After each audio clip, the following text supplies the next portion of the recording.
Hello everyone, and welcome to this introductory video for the upcoming performance of The Failure to Zigzag, the story of the USS Indianapolis. The opening night of our performance is just a week away.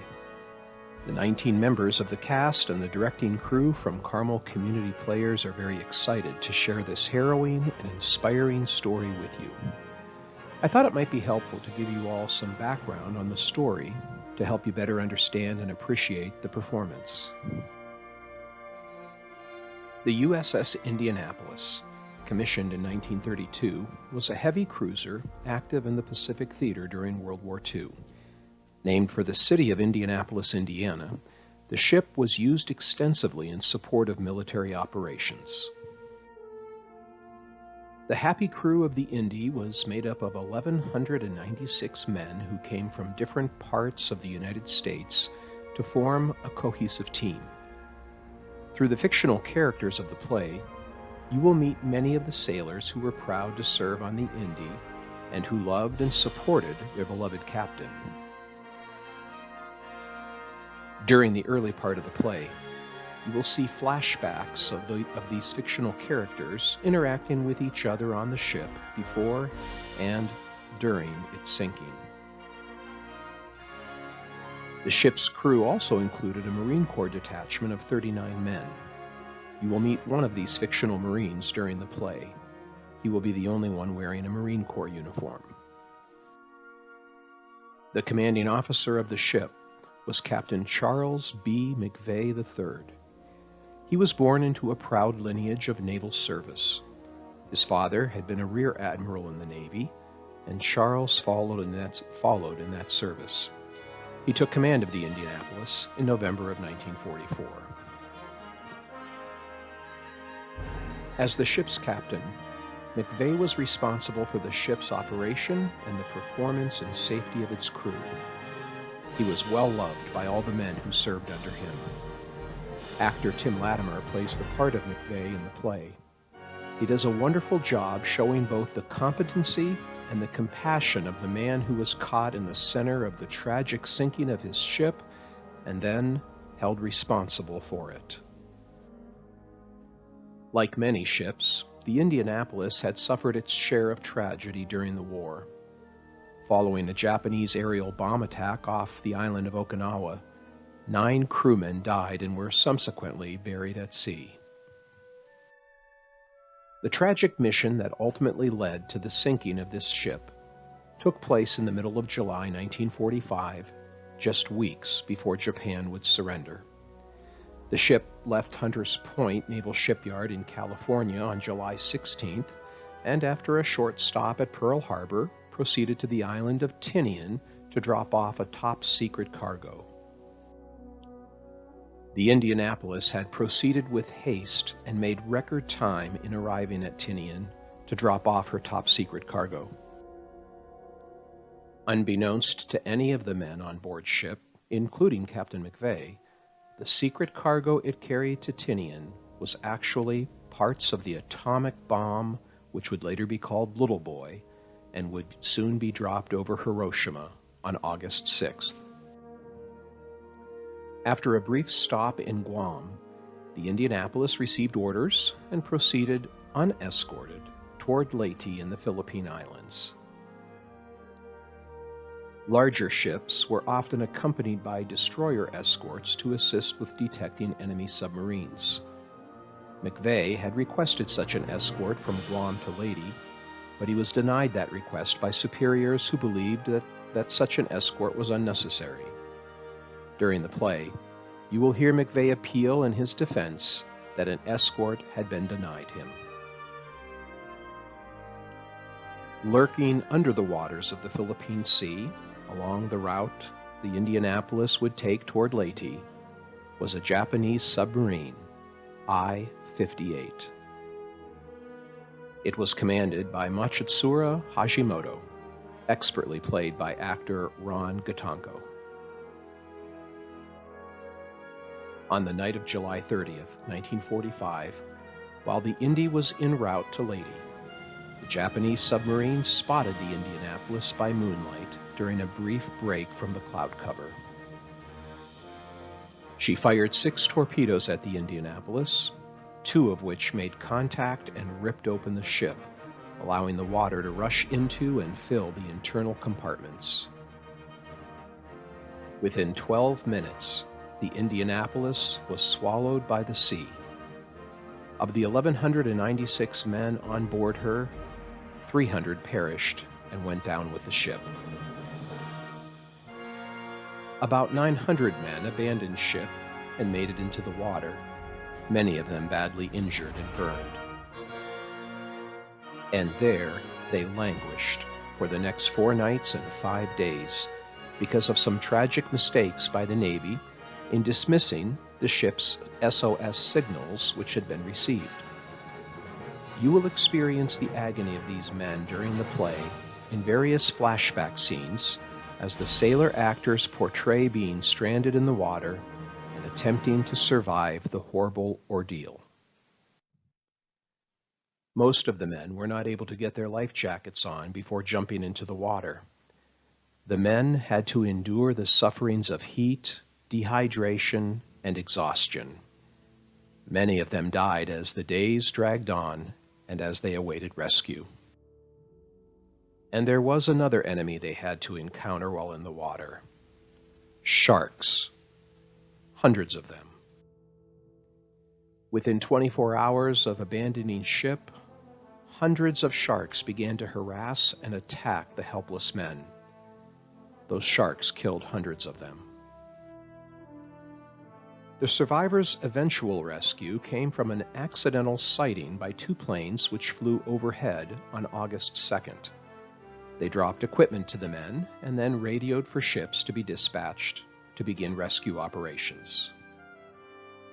The first person to offer direct aid to the men's plight was pilot Adrian Marks, an Indiana native, who was flying a PBY Catalina amphibious plane and, against orders, landed his plane in the dangerous waters to offer assistance.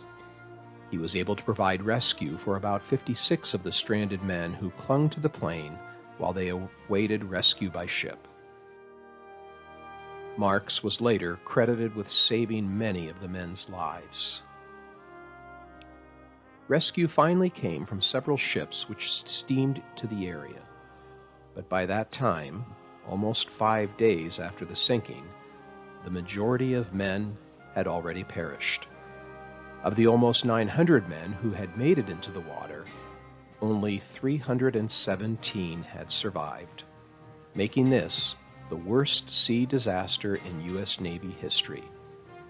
Captain McVeigh, who had made it to a life raft after abandoning ship, was among the survivors. The rescued men were in bad shape, and some required many months of hospitalization before they could return home. Sadly, the tragedy didn't end there. The Navy leadership, not wishing to accept responsibility for its role in the worst naval disaster, decided to pin blame on Captain McVeigh. They charged him with the failure to steer a zigzag course and called him to a court-martial proceeding in December of 1945. The main stage set and the majority of the play is a reenactment of McVeigh's court-martial proceedings. The trial took place in Building 57 of the Dudley Knox Center for Naval History in the Washington Navy Yard. It was on the 3rd deck in the upper left of this photograph. Ironically, McVeigh could look out the window and see where his father had once resided while serving as commandant of the yard in 1920. McVeigh was denied his choice of defense by the Navy, and his case was instead assigned to John Cady. The prosecutor in the case was Captain Thomas Ryan, who ironically had been only 1 year behind McVeigh at the Naval Academy and knew him personally. The parts of the attorneys are played by myself and Kevin Caraher in the play. Kevin, on the left, is given the stage name James Harcourt. My role is the prosecuting attorney, the bad guy you will probably love to hate, and my fictional name is Dwight Effis. The drama between both lawyers unfolds throughout the courtroom scenes in the play. Sitting next to me at the prosecution table is actor Robert Fimwright. He plays the role of fictional character Admiral Wall, who is the advisor from the U.S. Navy. Both of us are trying to prove the guilt of Captain McVeigh in failing to steer a zigzag course and failing to give a timely order to abandon ship. Actor Tim Latimer on the left plays the lead role of Captain Charles McVeigh, who is desperately trying to prove his innocence of these charges. To the right is Brad Staggs, who plays the part of McVeigh's loyal executive officer, stage-named Alan Brett, who comes to McVeigh's defense. That Captain McVeigh was ever brought to court-martial in the first place was extraordinary. As the executive officer states during the play, of the 445 Navy ships sunk in World War II, no ship's captain was ever court-martialed for the loss. McVeigh was both the first and the only one to be held responsible for his ship being sunk by an enemy in World War II. During his court-martial, McVeigh and his defense attorney try in vain to convince the court of his innocence. Even more extraordinary, the U.S. Navy actually subpoenaed the very man who sunk the Indianapolis, Japanese submarine commander Machitsura Hashimoto, to testify at McVeigh's hearing. Act 2 of the play begins with Hashimoto introducing himself and expressing the dashed dreams of the Japanese in World War II. In a twist of irony, the prosecution is stunned and disappointed when Hashimoto testifies that zigzagging would not have saved the Indianapolis from his torpedo fire, and that visibility was greatly reduced at the time of the firing. During the play, the interaction between McVeigh and Hashimoto begins with the tension of former enemies, but soon moves toward mutual respect and understanding as two good men were caught in the tragic outcomes of war between their nations. Hashimoto spent the rest of his life speaking in support of Captain McVeigh and the attempts to exonerate him. McVeigh is ultimately found to be guilty of hazarding his ship by failing to steer a zigzag course. The charge of not giving the order to abandon ship in a timely manner was dropped due to the lack of evidence. Worse even than the court-martial was the agony that McVeigh had to endure for the rest of his life, as the family and friends of sailors who had died in the disaster blamed him for their losses. You will hear some of the sailors in the play speak of this at the end of Act 2. McVeigh never got command of another ship again. He retired from the Navy a few years later and attempted to get on with a peaceful life with his wife. They retired to Connecticut, where she tragically died of cancer a few years later. In 1960, at the first survivors' reunion held in Indianapolis, McVeigh accepted the invitation to be present. His former crew welcomed him warmly, but it was clear to all of them that he was still haunted by the losses and the continued correspondence from grieving families. He never returned to another reunion. In November of 1968, at the age of 70, McVeigh died a tragic death, the awful weight of blame still heavy upon him 23 years after the sinking of his ship. In 1995, at the 50th anniversary of the end of World War II, the city of Indianapolis dedicated a marvelous memorial to the ship and its crew along the canal that flows through downtown Indianapolis. The names of all the men are inscribed on the back of the memorial, and the tragic story of the ship wraps around the bottom of the memorial. If you have never seen it, it is definitely worth a visit. Ever since 1960, the survivors of the Indianapolis have been coming to Indianapolis for their periodic reunions. I have personally witnessed several of these memorial services for the survivors of the Indianapolis who come to pay tribute to those that died in the sinking and those who survived but have more recently passed. These men are now in their 90s and are passing quickly from us. As of last year, only 14 of the original 317 men who survived the sinking of their ship were still alive. Another reunion will be taking place during the weekend of our opening performance, and a few of us will be going out to perform a few scenes of the play and to meet them. The survivors have sought throughout their lifetimes to get their captain exonerated from his conviction at the court-martial. Their ongoing witness has proved helpful in eventually getting their captain's good name cleared. But it wouldn't have happened without a young 12-year-old boy named Hunter Scott from Pensacola, Florida, who did a school history project on the Indianapolis and attracted the attention of Congress. He interviewed 150 of the survivors and brought national attention to the effort to clear McVeigh's name.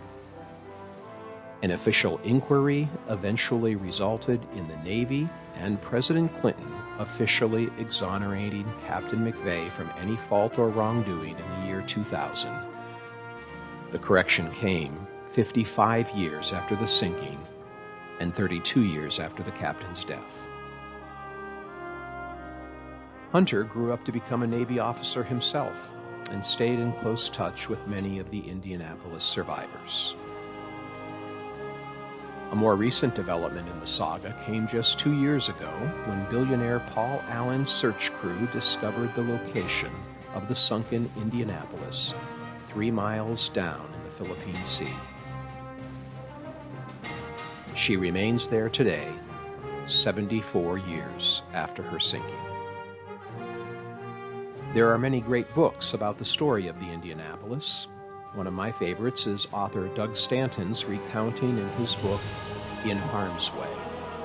It's definitely worth the reading.